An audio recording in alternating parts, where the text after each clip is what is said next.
October 3. Kung mapapansin nyo, medyo gumaganda na po yung pakiramdam natin. Salamat po sa prayers nyo. Bigay tayo ng health update. Bukod lang sa walang buhok, pero kung titingnan niya, parang naging normal na yung kulay ko. Kahapon galing na ako sa check-up sa doktor ko dito, yung Singapore doctor, si Dr. Ang Peng Tiam. Nagulat siya na normal na yung test ko lahat eh. Yung kidneys ko, normal na. Liver ko, normal na. Wala nang paninila, wala na lahat. Wala na natitirang problema.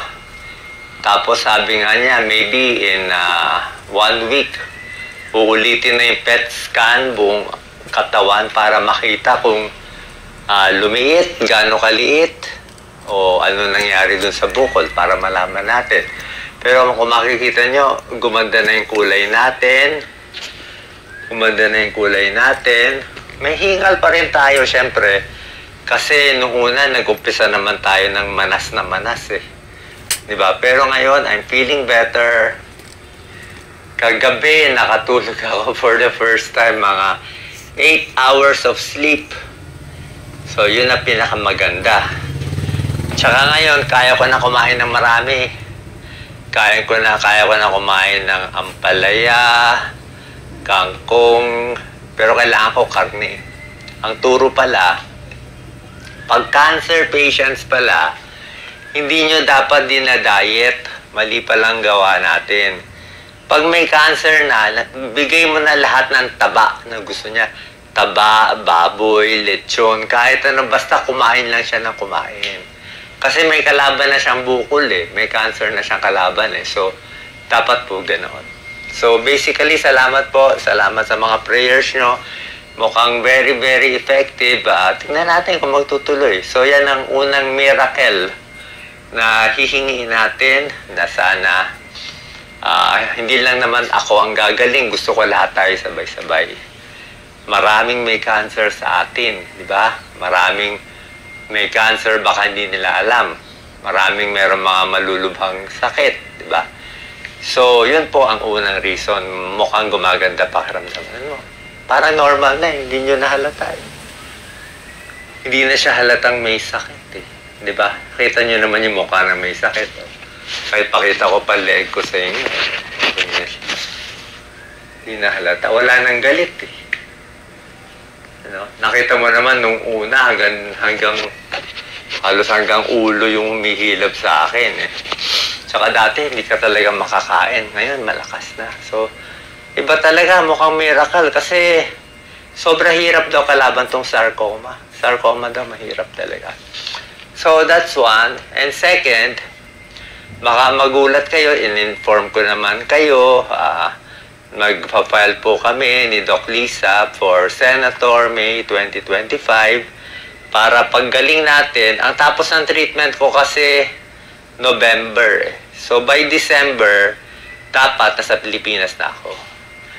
By December, first week, second week, bago mag-Christmas, sa Pilipinas na tayo. Tuloy-tuloy na tayo sa Pilipinas. So, by that time, matagal pa naman yung campaign period eh. Matagal pa naman eh, di ba? So, by that time, hopefully, malakas na tayo at makakatulong na tayo sa tao, di ba? Bakit pa? Ayan, tinatanong, Doc, may sakit ka na ng cancer. Bakit ka pa kailangan tumakbo at tumulong sa tao na yan ang gusto mo? Hindi ba pwedeng mag-abroad ka na lang? Number one, magsaya-saya ka na lang. Sasabihin nila, pag ako may cancer, mag-abroad na lang ako. O mag-enjoy na lang ako ng buhay. Sasamahan ko na lang yung asawa, anak ko. Pwede naman yun. Kung yun po ang gusto ninyo. Okay? Para sa inyo, kung yun ang gusto nyo, ganun na lang, enjoy na lang. Tama naman yun. Wala naman nagpipigil sa inyo eh. Diba? Kaya huwag nyo ako pipigilin. Huwag nyo ako pipigilin. Iba kasi ang gusto ko. Kung maiksi, mahaba, kung bibigyan ako ng Diyos ng 1 buwan, 1 taon, malay mo, 10 taon, malay mo, bigyan pa ako ni God ng 20 years. Diba? Baka pag naayos to, actually, ang dami naayos sa akin, ha? Kahit yung mga ibang sakit ko, yung mga varicose ko, nawala, eh. Yung varicose ko, yung mga manas ko, lahat nawala, eh. So, parang siya pala talagang gumugulo sa buong katawan ko. So wag niyo po akong pigilan kasi hindi naman para sa akin to, para sa inyo to. Okay? Sanay na kayo sa mga corrupt na politiko eh. Try naman tayo ng matino. Try it once, di ba? Try nyo once. Sabihin, mahina si Doc. Paano nyo nalaman mahina? Utak nyo na siguro nahihinaan. My God. Hindi ka naman pwede banat ng banat na hindi nag-iisip. Di ba? Hindi ka naman pwede banat dito, banat dyan, banat dyan. Kita mo nga ngayon, yung mga senador at congressman, walang bumabanat eh. Halos walang bumabanat, di ba? Tama, mali, wala lang bumabanat eh. Pero ang gagawin natin, sa takbo natin, ang pinakakaiba natin, explain ko po sa inyo, ay wala tayong campaign funds. Mula umpisa, hindi ako tumatanggap ni maliit na pera, ni piso kahit kanino. Bakit? Oras na tumanggap ka. Senado is ang funding ng Senado, minimum 100 million, 300 million, 500 million, 1 billion or more. Yan ang minimum budget. Minimum budget. Tayo wala tayong gagamitin ganung budget. Baka 500,000 lang. Kasi pag tinanggap mo yung 5 million, 10 million, sigurado may kapalit yun. 100% maniwala ka, may kapalit yun. At pagdating doon, magugulat na lang kayo sa mga decision ng senador nyo. Tama naman majority decision niya, pero syempre, pag yung decision para doon sa nagbigay sa kanya ng pera, ay medyo papaboran niya yun. Kasi nagbigay sa kanya ng pera para manalo siya. Tayo, ayoko yun. Gusto ko manalo, walang campaign funds. Hayaan mo na sabihin na tanga ka.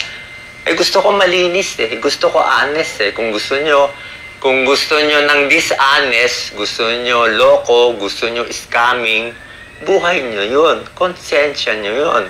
Problema nyo yun kay San Pedro, hindi ko problema yun. Diba? Eh, gusto ko gawing malinis eh. Diba? So hindi tayo tatanggap kahit kanino. Any of the tycoons, any. Pag hindi ako tumanggap at nanalo tayo, magagawa natin pinakamaganda sa Pilipinas. Kasi masasabi mo yung tama eh. Wala ka nang i-favor eh. Wala kang utang eh. Walang may hawak ng ulo mo eh.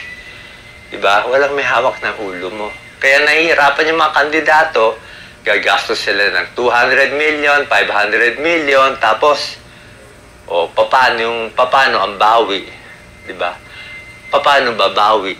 Dadaanin nila sa matamis na salita. Kaya kung gusto nyo makita, may corruption o wala, tingnan nyo nasaan yung campaign funds nila. Nandun yung sikreto. Okay? Ako, hindi tayo gagamit doon. Basta tulong lang. Pag nakaupo tayo, syempre yung health natin, bulok naman. Alam naman gano'n kabulok ang healthcare ng Pilipinas. Doon nga, bulok na eh. Pagdating ko dito ngayon sa Singapore, mas bulok pa talaga. Wala na. Milya-milya na. At hindi lang healthcare na mahihirap aayusin ko. Healthcare na mayaman, aayusin din natin. Kahit ikaw ay mayaman na mayaman, basta sa Pilipinas ka, late na late pa rin tayo. Kulang tayo sa equipment, sa gamit, sa gamot. Yung mga gamot na ini-inject sa akin, wala sa Pilipinas lahat. Kaya sinabi ko, pag sa Pilipinas, patay na ako talaga. Lahat ng gamot na ini-inject sa atin. Hindi lahat pala, karamihan. Karamihan. Meron talaga mga malalakas na ini-inject sa akin, mga targeted cell therapy at iba pa. Dito, available. Sa atin, di available. So, yun lang po yung dahilan. Diba? Sasabihin, ba't pa siya tatakbo? Mag-relax siya tulad ko. Diba? Diyan mo nakuha yung sakit mo. Ba't mo sinabi nagkasakit ka dahil sa stress? Tunay naman eh. Tunay naman eh. Bashing, stress, pwede magdulot ng sakit. Kaya sinabi ko rin nga sa inyo, huwag mag-bash ng ibang tao. Kaya ako rin sinabi yon bilang tulong sa mga kabataan. Teenager, 20s, di ba? May mental health problem, ang dami nagsusuicide, di ba? Stress sila. Kaya sinasabi ko, ang stress, hindi lang nagkakos ng mental health problem, pwede mag-cause ng cancer at ibang sakit. Para matulungan sila, ma-highlight nga yung issue ng bashing in social media at nasasaktan yung kabataan natin. Tulong ko nga yun sa inyo eh. Kaya ko nga sinabi, para makita ng ibang tao. Okay? That's my second level, deeper level reason for saying that. Pero, tunay din naman yun. Okay? So, yun lang po. Konting updates lang. Maraming salamat po. Salamat sa lahat ng prayers. Hindi pa tayo 100%. Diba? Second chemo pa lang ako. Pero nakikita nyo, medyo umaano. Timbang ko na lang mababa. I'm only 145 pounds eh. Kailangan ko daw mag-muscle talaga. Lahat daw ng karne, baboy, ano man meat, basta any meat, kailangan na pampalakas. Thank you. Salamat po. Basta ako talaga 100% hindi corrupt. Pagdating doon, makikita nyo nila. Kung gusto nyo ngayon ako magtatak-tak, magdadakdak, hindi ko gagawin. Kahit tingnan nyo yung mga senador, meron bang tumitira ngayon? Takot naman sila lahat Quiet din sila lahat Titira lang yan pag malapit na yung election, di ba? Oo. Bakit ako magpapauto? Pag tumira ka ngayon, di patay ka na ngayon. Maganda hindi nila alam yung iniisip mo. Diba? Maganda hindi nila alam yung iniisip mo. Pero kayo, alam nyo naman iniisip ko. Alam nyo naman iniisip ko eh. Iniisip ko nga kayo eh. Ganun nga kasimple. Kaya sabi ko nga, nung malala ako bago ako mamatay, sasabihin ko, ngayon mukhang di ako mamamatay. Kaya huwag nyo sabihin terminally ill ako. Walang terminally ill. Ang cancer ngayon, nagagamot. Isa pa pala, ang dami ko nakakausap dito ng mga nurse sa Singapore. Pare-pareho sinasabi ng mga Filipino nurses sa Singapore sa akin. Sabi niya, Doc, pag sa Pilipinas, very hard ang kaso mo. Parang very hard case ka. Pagdating mo sa Singapore, easy case ka lang. Yung super hirap sa atin, pagdating dito, kaya natin ayusin yan. Diba? So, ibig sabihin, ganun sila ka-high-end. Pag sa atin, give up na, wala namang gawa, dito kaya paggawa ng paraan. Oh, I'm not bashing anyone kasi yun talaga reality eh. We have to accept. Dapat tanggapin natin, may problema sa health system natin, may problema na yung nurses natin, 2 taon lang nananatili sa Pilipinas, walang sweldo, walang gamit. Alam niyo naman ang source niyan eh. Siyempre, ninako na ng politiko, 30-40%. Yun na naman, it's still corruption on and off. Kasi you keep on voting corrupt politicians. Paano gagawin natin? Diba? Ako na nga, nagpapakamatay na nga para sa inyo. Ayaw nyo pa rin. Wala akong magagawa. Ako ngayon nyo, di-relax lang ulit ako. Diba? Not my choice. It's your choice. Salamat po. God bless po. Ingat po palagi.